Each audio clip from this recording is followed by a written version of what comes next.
Chicago Tomahawk. I'm Mike, and I got my line mate Matt with me. And today, this is the docket.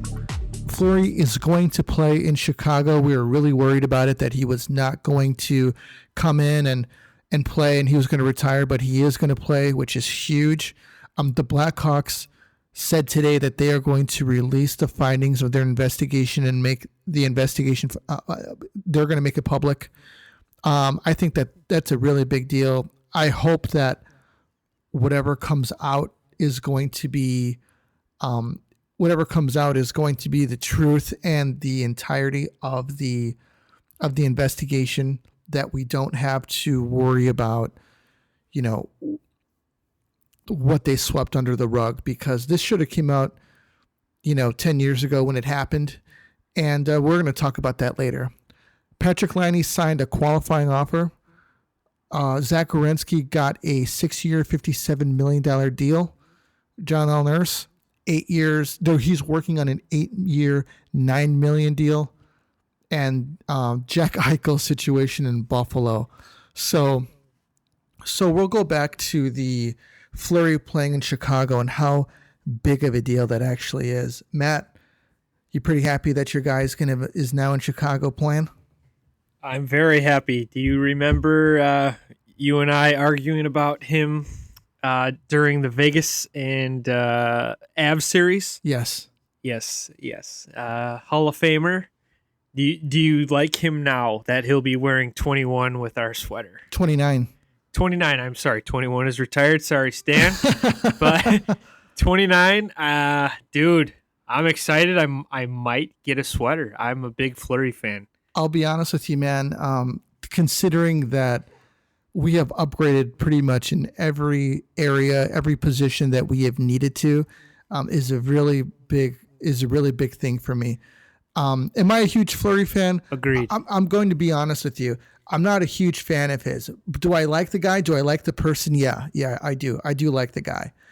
So we're not talking about an Evander Kane issue where, you hate the guy and you like the player. Do you know what I mean? But I mean, I do. He is a good player. I don't think that he's exactly cracked up what everybody says that he is, but he is definitely going into the Hall of Fame. He has some very impressive numbers, especially with his all-time wins. But he is such a step up over Subban and Delia that even Lankinen, man. He is better than Lankinen. But I think that he's the type of professional that Lankinen can learn from, and I think that's one of the big things for him too. At least for us, somebody to mentor him properly. Well, yeah, man. I thought we were gonna sign a backup goalie, like an Antti Ranta, or trade for Darcy Kemper, somebody like that. Now we acquired a starter and a Vezina winning starter. Yeah, do I agree that he won the Vezina last year? No, I think Vasilevsky should have won, but I'm happy for Fleury because he's what was he, 36 this year? I think that's pretty impressive, and he's been in the league since I think he was like 18. He finally won his first one. Yeah, it's crazy, and he did have a good season, and he saved that team, and they shat all over him. Well, yeah. I'll say the coach did, and he still went out there, did his job, team player, and that's why the whole city of Vegas loves him. They're gonna miss him. So here's a little food for thought. If, say, Fleury doesn't play in Vegas, they have Laine, okay? Yeah. And say Vasilevsky doesn't play in Tampa. Do you think that Vasilevsky is still the MVP there? Do you think that? I think that Tampa can continue to charge still on. Win. Yeah, I'm not sure if they would be as strong in front of Laine, especially considering the year that Fleury had. I mean, he was lights out. Yeah, I'm not sure about. That's a really good question. I think Vasilevsky is like out of this world elite, best goalie in the world right now. Yeah. I think if you put him on any team, he's going to give you an extra 10 to 15 wins on his own. That's how good he is. But Tampa, we talk about it all the time. They had 6 really good, really, really good guys. And then they have probably the best role players out there. And you know what? I could still see Tampa doing some damage, like kind of like the Hawks. We won with Niemi, then we won 2 with Crawford. I could see Tampa adjusting. They got a good defense. You know, McDonough's awesome, very underrated. Hedman's a beast.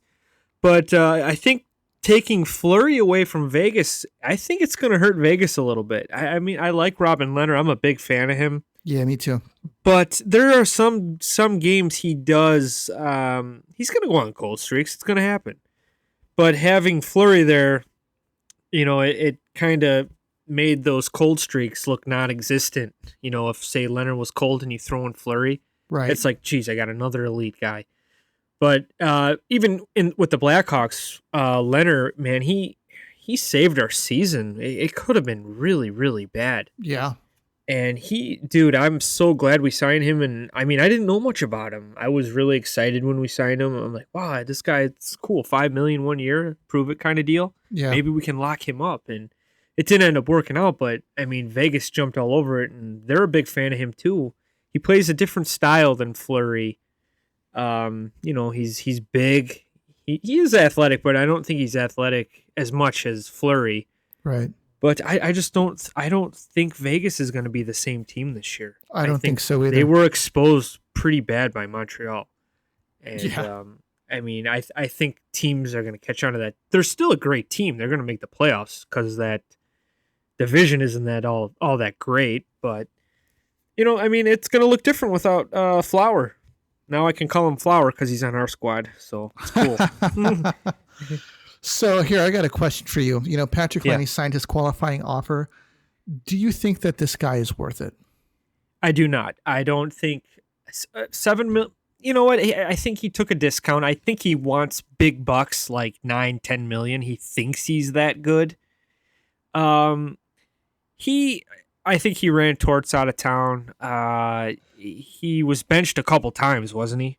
Yeah. During that, I think he was actually benched against the Blackhawks a couple times. I noticed that he wasn't. Pat Foley would let everybody know, "Oh, Laine has, he hasn't seen the ice that much." And even games he played that he wasn't really out there a huge ton. I mean, he scored a really nice highlight reel goal against the Hawks, coast to coast, which was really, really good.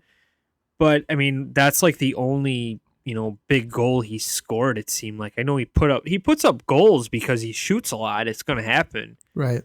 But I wouldn't pay him, like Seth Jones money or Kane money. No way. And I think that's why Winnipeg kind of quit on him. I heard he has a really, really big ego. He thinks he's bigger than he is. And I remember when he was getting drafted, man, he said that he should have been the number 1 draft pick that year. And that was with Austin Matthews, right? No, I thought that was over Connor McDavid. Okay. Well, so far he's not living up to that at all then. Nowhere near. I'm going to double check that, but keep going. Going to the next player on Columbus, Zach Werenski, I would pay him that money because obviously the dude wants to be there, and I think he's a great talent. He's like the defenseman that could score like 20 goals for you, and he could put up maybe 50 to 60 points. And I like the way the kid plays. He skates hard. He'll hit. He'll fight you. Block shots and that. And, like you said and before, they had to stop the bleeding. And I think that was a good Band-Aid for them in signing Zach Werenski. Because I've heard a lot of rumors that Detroit was really high on him. Oh, I'm sure they were. Yeah, and you know what? He it's possible he could pull a Eichel. 2 years into my deal, I want out. It could happen. He can get traded, but... I mean, it sounds like he wants to be there. He sounds comfortable there, and you know what? I respect that because a lot of players don't want anything to do with that franchise. Do you blame him? I do not. No, like I told you before, I landed in Columbus. I looked out the window. I didn't see anything. So did a flyby. Let's get back in the air and go down to Tampa. Back to the draft. Patrick Laine was drafted after Austin Matthews. I thought so. Yeah. And I would definitely 10 times out of 10 draft Austin Matthews over Patrick Laine. Yes, I would too. I just think Austin Matthews, he could do more for your franchise. He could be a leader. He does. He knows he's a good player, but he's not going to, be like a locker room divider. Cancer. You know what I mean? Yeah, like a guy that'll be, oh yeah, I know I'm good. And even did you hear they interviewed Bodequist? And he said, I already talked to Laine, and he just said, just get me the puck. I'll take care of the rest. Oh, and yeah. I'm just like, you gotta be kidding me, dude. Yeah, I'll take care of the rest. Like what? Shooting into your own net like a couple of years ago? Like I remember that big goal he scored too. Like, dude, he fired the puck into his own net. Do you remember that? Yeah, I do. YouTube it. It's hilarious. Oh, and then he God. goes onto the bench crying, and Blake Wheeler has to give him a little back massage to calm him down. Speaking of guys who fell off the cliff. Yeah, Wheeler. no kidding. Blake Wheeler, man. I was just about to say, you really don't hear too much about him anymore. Even though he's pretty blood and guts just guy. The captain. He's just the captain. That's all I know. Captain of the Jets. So Darnell Nurse is working on a possible 8-year, $9 million deal. This looks to seem to be the going rate for elite defensemen these days. Darnell Nurse's ability to chew up minutes is obviously the shining point there, and he doesn't make many mistakes, though he's not very flashy either. Would you pay Darnell Nurse $9 million? I don't know, because he is playing with two of the best players in the world. He's obviously going to put up good numbers if he's on the ice with any of those two. Yeah. And I'm sure he's on the power play over there. Actually, considering the number of minutes that he's playing with everybody. He's playing with the worst and the best. That's probably true, too. So, I mean, So did you hear Edmonton is trying to sign him, or someone is trying to trade and sign him? No, Edmonton was looking to sign him. Okay. So I should say extend him. Where are they going to get this money from? I don't know. They just paid a 39-year-old goalie money, and they just acquired Dunks. I mean, this money is not adding up in Edmonton. I don't know. And Nugent Hopkins is making 8. I thought he was making 6.5. Oh no, he signed an 8-year deal. You're right. Right. I think it's 8 years, 6.5. Fair. I guess that's fair for Nuge. I don't know, man. I think if they want him to be the man, pay the guy. If he's your guy, go for it. I mean, I'm makes me happy that we signed Seth Jones to the contract we gave him, because I know Seth is better than him in my eyes. I'm not taking anything away from him, but I've seen Seth Jones play more, and I've seen him be a factor every night. The games even we played him. I know his numbers aren't the greatest, but he was a difference maker in the games that they beat the Hawks, and even in the playoffs against Tampa. That was probably his best performance, playing against Tampa Bay, and I think they swept them that year before they won the Cup. That Jackets team, he was great that series. I mean, I know the Breadman was great too, but Jones was right there with them. Yeah. That's who I'm hoping we're getting. Yeah, I hope so too. So let's talk about Jack Eichel and the absolute dumpster fire this is turning into in Buffalo. This guy, man, okay, it looks like they've agreed on a surgery for him where they put something artificial in his neck. And if they were to do that surgery today, he would be able to play opening night wherever he goes.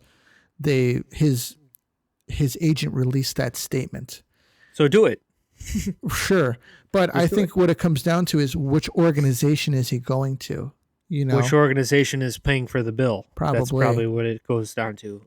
Probably. I think Buffalo's making a mistake. They should just, I mean, it's his neck. He's complaining about it. Let him get it. And if he's still whining about a trade, I mean, at least he's healthy, and find someone, get picks for him, win the trade. I mean, it's going to be no win, but get as much as you can. You want first round picks. You want top prospects. And you got the advantage here because they don't have to trade him. So, I mean, I hope Kevin Adams stays, strong with that. Actually, I see the other side of that coin there. Actually, I think that they're at a disadvantage because Buffalo? Because what if he sits out? They can ask for a king's ransom, but other teams, everybody could say, I'm not going to play that, because either you make a deal with me or he's just going to sit out and he's not going to play. Sit him out. I would do it then. Sit him out. Yeah, but that's $10 million against their cap hit, though. They're not going anywhere. That's anyway. true. I mean, that's a really good point. That's a really good point. They aren't going if anywhere. If you want to that's play a hard that, sell to the locker room, though, to say, hey, you know what? We're sitting them out. We're in a contract dispute with Jack Eichel. You guys suck, so you're not going to win shit. So this is where we're at as an organization. You know, and that's brutal. You know, it is. That's got to be brutal for all of the players involved there. Well, here's the thing, too. He's the captain. Sure. And he signed on the dotted line his 10-year, $100 million contract. Right. And year 2, he's already whining about it. Or 8 year, I believe. Or whatever it is, 8 years. And he's sitting out whining about his contract and he wants to be traded. Well, guess what, bud? You shouldn't have signed that long if you knew Buffalo was going to suck. I could have told you Buffalo was going to suck. Yeah. And, dude, it's kind of on him. If he wants to sit out, go ahead, sit out. Let him sit. He's just going to rot away and not, he's probably going to skate, but he's not going to have gameplay action. Yeah. Well, what's he going to do? He's only hurting himself if he's going to play that game. What a complete dumpster fire there, man. If I was a GM, I'd be like, man, I can't believe I got into this situation. How is this happening? Well, it reminds me of NFL guys too. NFL guys, they sign these contracts and then they're like, oh, well, I should be making what he's making. Dude, you signed on the dotted line, man. You have term. That's when you signed it. The market changes. But it doesn't work that way. Life does not work that way. I think the NFL is very different because they have the worst players union in all of professional sports, because the owners at any given moment in time, they can find something in your contract and just drop you and you're done. You're not getting paid. You're getting nothing. That's true. At least in the NHL, if you have a contract, you're getting paid. You're going to get your money. In the MLB, you get your contract, you're going to get paid, and you're going to get your money. And the same thing with the NBA. And I understand where you're going with your analogy, though. And sure, he should honor what he put on the dotted line and honor his contract. At the same time, I don't think he's really complaining about his contract. He's complaining about the organization. Yeah, but he signed the deal. Yeah. I mean, if he was so worried about the organization and where they were going, don't sign long term. Go short term. I'm curious, when he signed that deal, was that the year that they signed Taylor Hall? No, that was the year that they I think he got paid and then Connor McDavid got his pay. So these were 1 and 2. Right. Taylor Hall was 2 years No, what ago. I mean is that's when Buffalo signed Taylor Hall.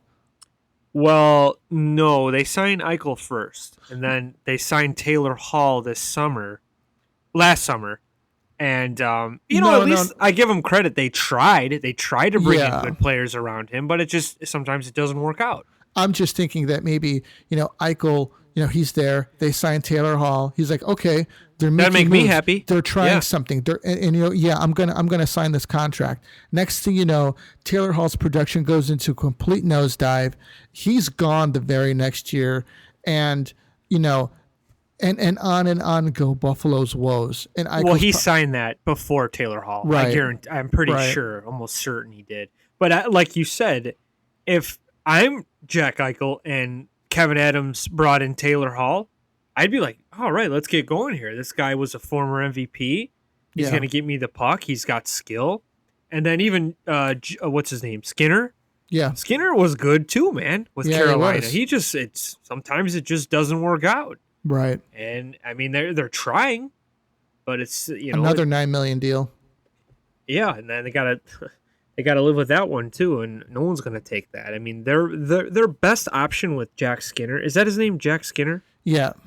They should buy him out. I know it's going to cost you a lot of money, but at least it's gone. I mean, even if you put him on waivers, you could send him down, and I think you're responsible for half the salary, right? Which would be $4 million. But you're going to pay a guy in the minors $4 million.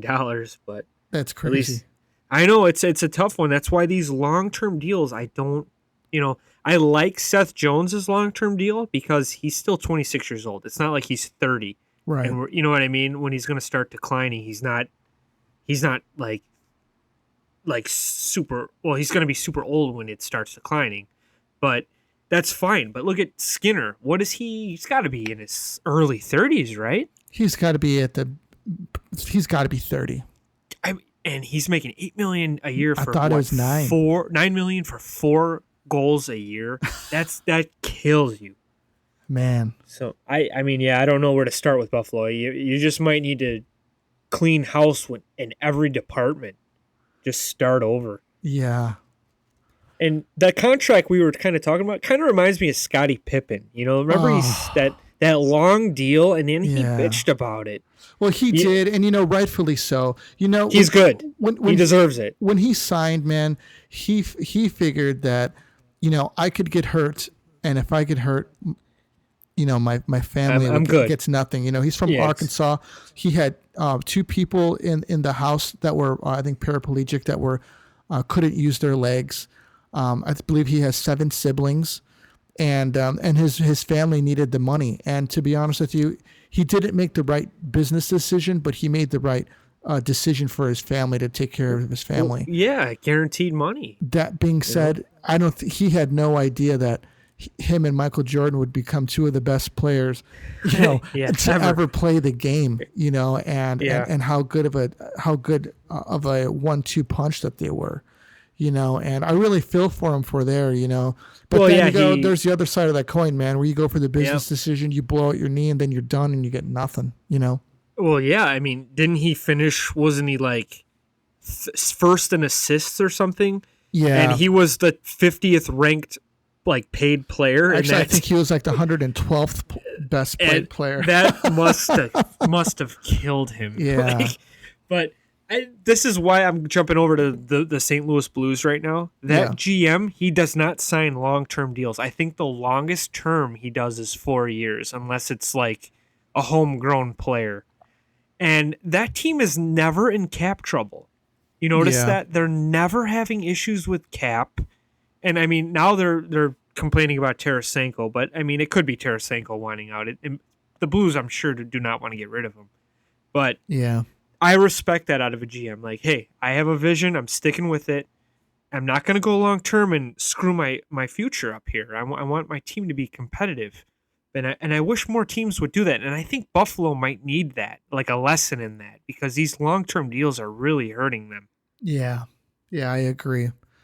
So to close out today, man, let's talk about the Blackhawks releasing the findings of their investigation. This is what everybody wants. And I hope that, that this isn't the kettle calling the kettle black type of a thing where they're paying, this firm to do this investigation, and then the investigation turns out to be in their favor. I'm anticipating that some blame needs to be dropped here at the feet of somebody, but what I think is going to happen is this. It's going to come down to are the Blackhawks legally obligated to report a crime, or is this a personal matter? And I think that it may come down to it being a personal matter where that player should have informed the police, the Chicago Sex Crimes Division about it. Is it right? We can argue it both ways, to be honest with you. But it's a slimy way, but that is one way they can get out of it. Yourself. But you know what? Here's the other thing, man. Is it right? No, it's not. It's not right. If something like that happened, they should have met with the player and said, "Hey, we want to know exactly what happened here, and we need to put it on record." And then from there, fire the guy or tell the player hey, we advise you to take this to the authorities. That would be the right thing to do, because from what I've heard, they gave Aldrich a positive job reference, and potentially leading into the second lawsuit that he got this job playing with this coaching this high school as an assistant coach. And that's how he got that position, and then he molested a kid there. And he said that there were some problems with him in Miami as well. But, this is where's the line drawn? A lot of times of what's legal and what you do in legal terms doesn't really fall in line with what the right thing to do is, Yeah. What do you think, man? I think it's just a shitty situation. And I hope it's just over soon because, I want to get back to hockey. I know a lot of Hawks fans want to talk about hockey. I feel like all the Hawks, they're doing great things with the team, and this cloud is still over them, and people still go to this. And even, like, I'm reading Twitter stuff, like Evander Kane's shenanigans stuff going on now. And, stuff gets dodged to the Hawks. Like, oh, well, the NHL will do this. They'll go after Evander Kane, but they won't go after the Blackhawks. Well, I think they're two really, really different things here. And, right. I think I'm not going to accuse Evander Kane of anything. Do I like the guy? No. And am I glad Ryan Reeves kicks his ass every night? Yes, I am.